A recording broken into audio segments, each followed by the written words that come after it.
So you tell your leader. Then what? Is it the leader's responsibility to just give you the deliverance? Not at all, because if that's too easy, you're just going to go back to it. You're going to just go back to it? Because it was just that easy? I might not go back to it. She all confused up now. No, you're right. You're right. If I just say, Martina, stand up. I got a word for you. Today is your day of deliverance. Thus and thus and so, da-da-da-da. I call it out, da-da-da-da. We lay hands, da-da-da-da. You walk out. You free for about 3 weeks. You going strong. Got my deliverance. I done danced, cried. 3.5 weeks later, I'm back in the same mess.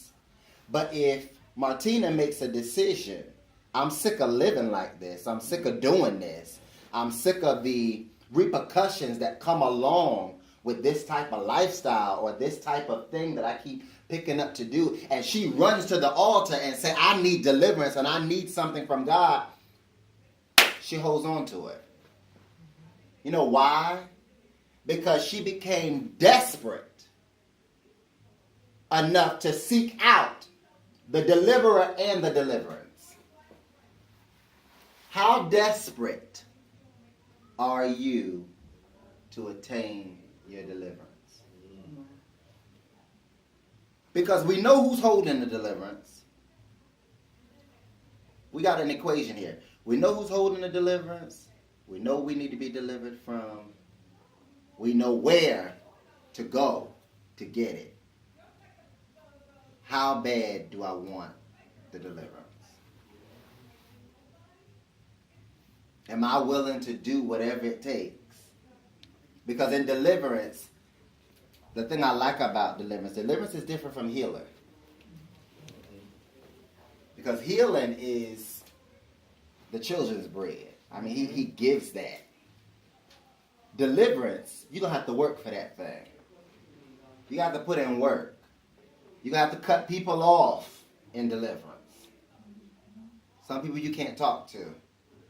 Especially when you're trying to keep and hold on to a deliverance. Atmosphere is everything. But not only is it atmosphere everything, your mindset in an atmosphere means everything. Because everything that you have on your mind right now about deliverance and what you need to be delivered from can happen right in this holy convocation if you change your mindset. Amen. Because holy convocation, that's another thing that I wanted to say because I'm tying it all in because me and Apostle Roach have been talking today. There's some things that I just want to kind of throw in there with the deliverance, is that holy convocation is not just, and I know he preached about it on Sabbath, it's not just another church service. It's not a conference, it's not one of them conventions that you go to and people preach and we dance and it's all, a show and all that. Holy convocation is that time set aside. Let's make it personal. For City of Refuge.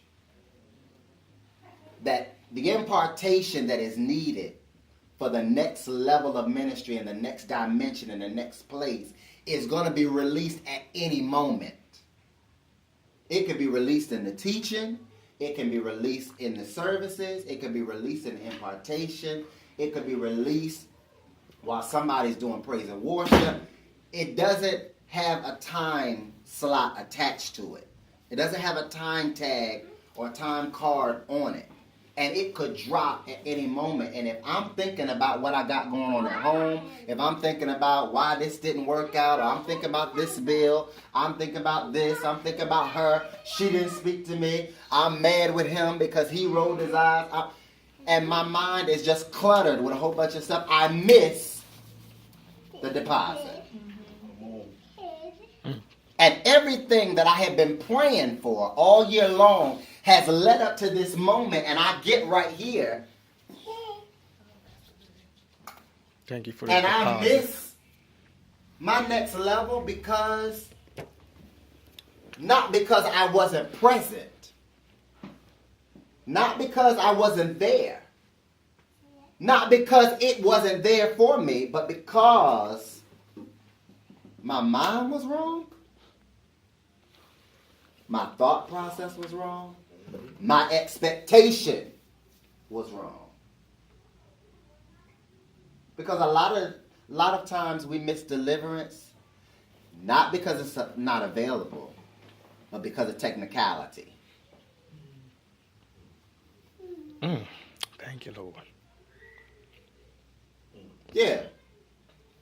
I've been in deliverance services, and we pray for people, and we laboring, and they spitting in the floor, and they doing all this stuff.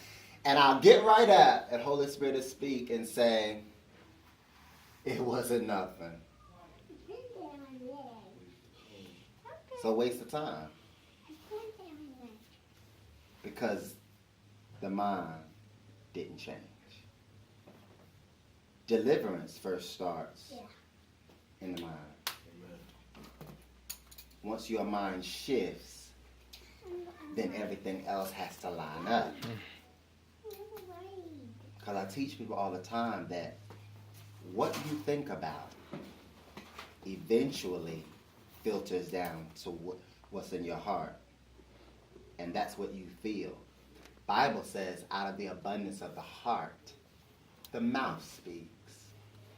So you can tell, I can tell what's in you based upon what comes out of your mouth. That's why you have to change your confession, especially in deliverance, because that's the technicality. The enemy, he can't make you say anything. He can't make you think something. But once you speak it, he can attach things to your words. And that's why it's important to watch your confession. Good God Almighty. Watch what you say. Even with playing and stuff like that. And I know people that, oh, y'all too deep. No. Because words have power. Come on. And you will only have what you speak. You can think millionaire all you want. You can think rich all you want.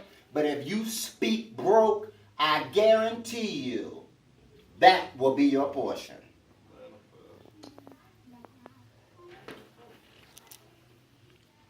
Ask me why